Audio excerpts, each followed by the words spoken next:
This is the house of the Lord, and I wish the best for you.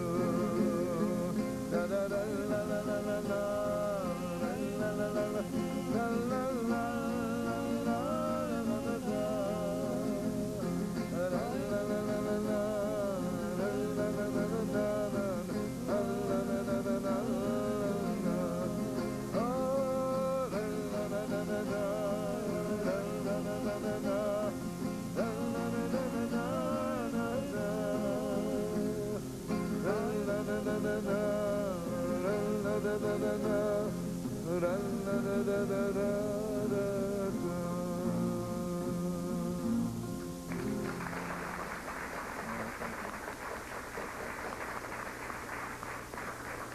And we'll be right back.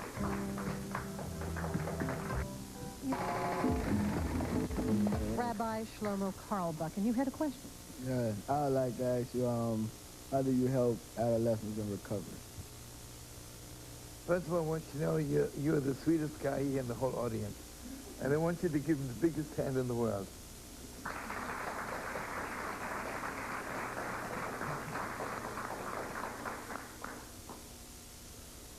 You see what it is?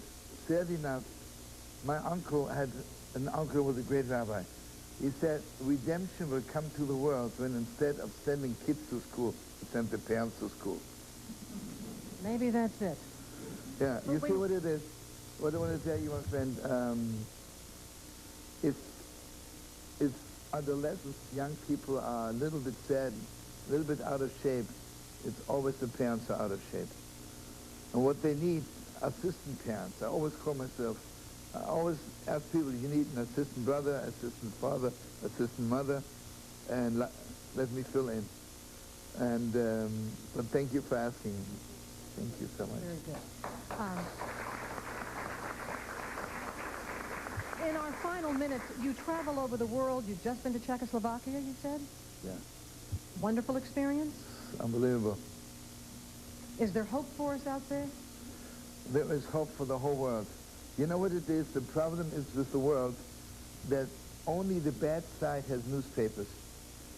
The newspapers only pick up terrible things. I once asked the editor of the New York Times, I said, you only write when people kill each other. How about writing when people kiss each other? He got very nervous and he said, we don't write such things. I say, brother, when the Messiah comes, he'll be out of a job. So you recommend just blow off those newspapers? Hmm? I mean, once a week, maybe you should buy a newspaper. Yes, sir. You are a member of the Hasidim, are you not? Trying to, yeah. Would you please explain, in a few words anyway, what the Hasidim object is? Okay, you asked me a question. In order to answer it, I would most probably need 2,000 years to answer it, but I'll still answer it in one sentence.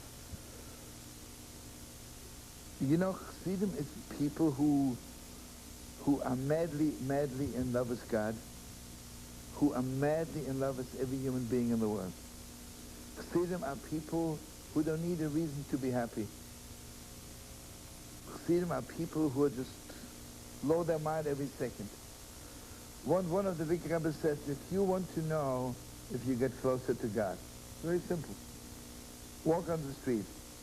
If every human being looks so beautiful to you, because they're God's image, then you get closer to God.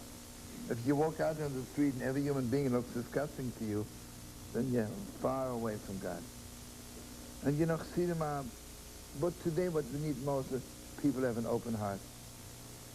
People who don't judge, but just have a heart and a soul for every human being. Hopefully. Think that is a beautiful way to say thank you for joining us and for you to leave us with a song. And I thank you also, Rabbi. Thank you. Thank you.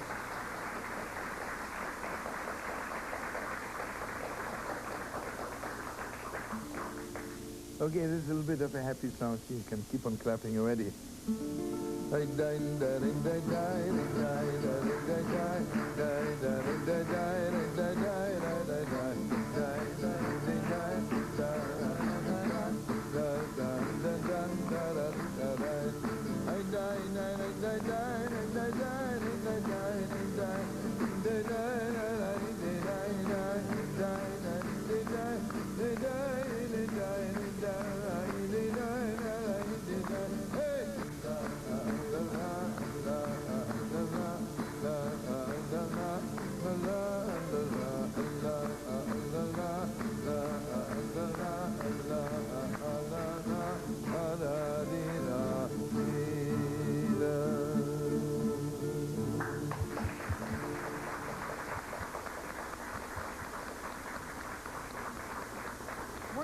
let you off that easy. You have to sing us another song. Yeah? What a voice. Okay. Okay.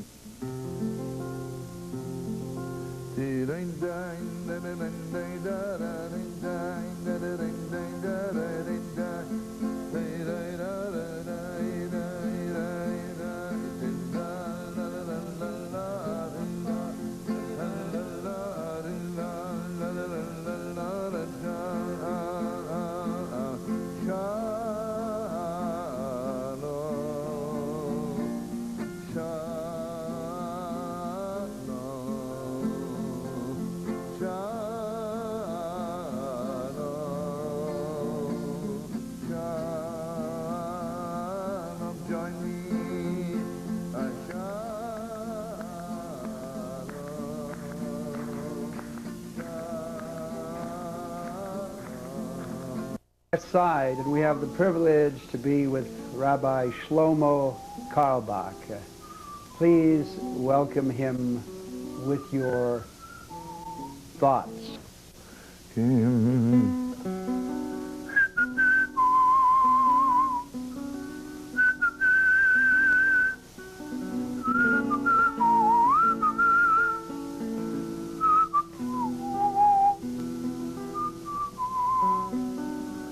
Shalom, my beautiful friends.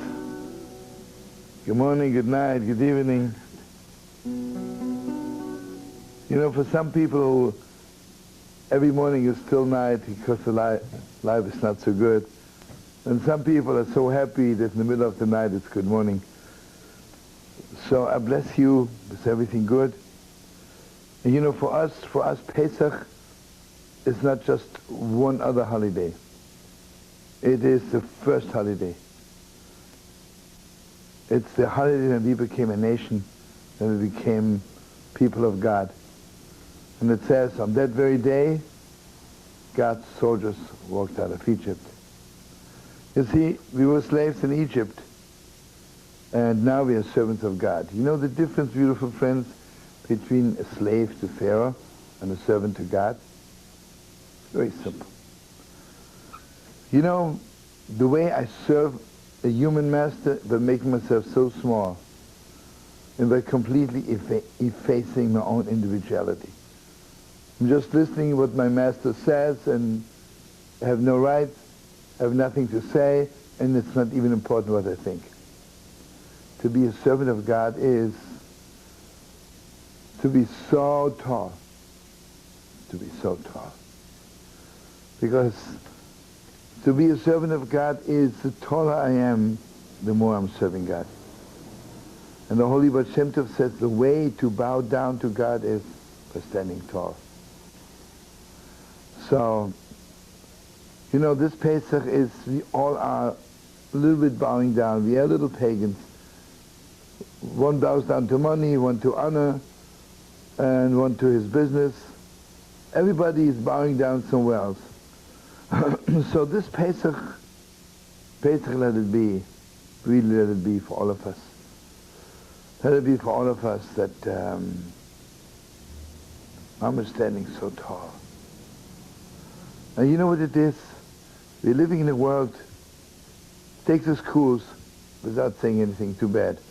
There's still some good teachers left, but basically, the school system, discipline means that the teacher has power over the children. They have to bow down before him. But for me, a good teacher is someone who lets the children stand so tall and really develop their individuality. And so you see, Seder night, for the first time, you know, my beautiful friends, you and I, we travel all over the world. But most people, they come to their home, and little children, the parents always say, when adults are talking, children have to be quiet. They're educating children is to keep them quiet. But the real education is to let the children tell us what they really want, what's bothering them. So Seder night is that holy night. When the beginning is that we ask our children, please ask us all your questions.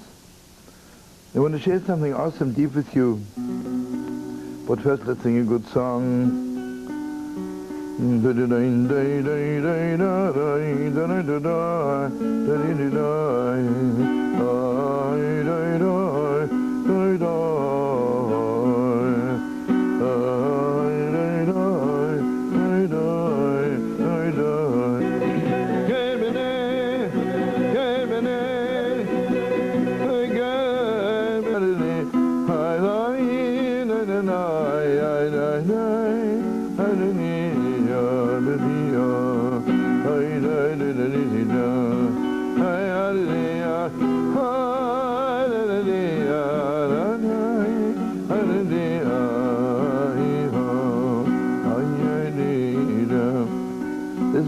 Friends, wherever you are, sing with me.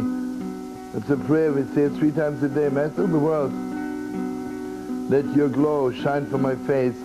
You know, the great Kabbalists say when a person walks around with a dark face, sad, broken, he's insulting God, because you're God's image, and this is the way God looks.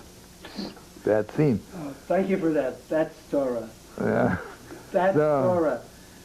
Shlomo, so many times people think they're spiritual and they're going around sad and so unhappy, and then they're saying that they're using God, they're talking about God. But so thank you for that, Torah. Jackie, you're the best. But you see, you have to add. Rav Nachman says, where does it say that in the Torah that when you are sad, you can't be happy also? Right. You know, sometimes I'm a human being. God created the world in such a way that we have the emotion of sadness. Obviously, we need it sometimes. And sometimes we need to be sad.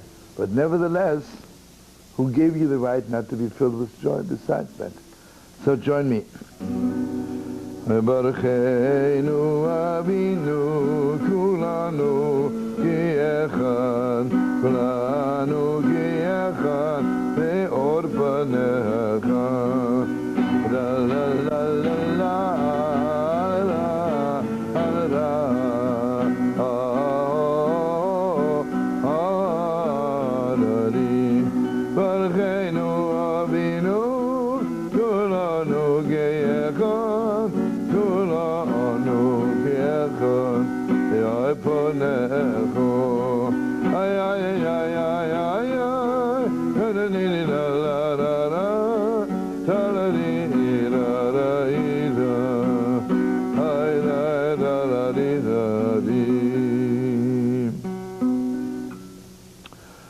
Okay, now, my beautiful friends,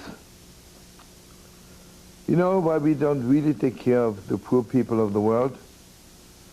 Because I say to myself, listen, it's not the first poor man, it's not the last, and there's poor people hanging around all day, and first of all, why don't they get a job? So I'll ask you, yeah? Or why don't you give them a job? Oh, listen to me.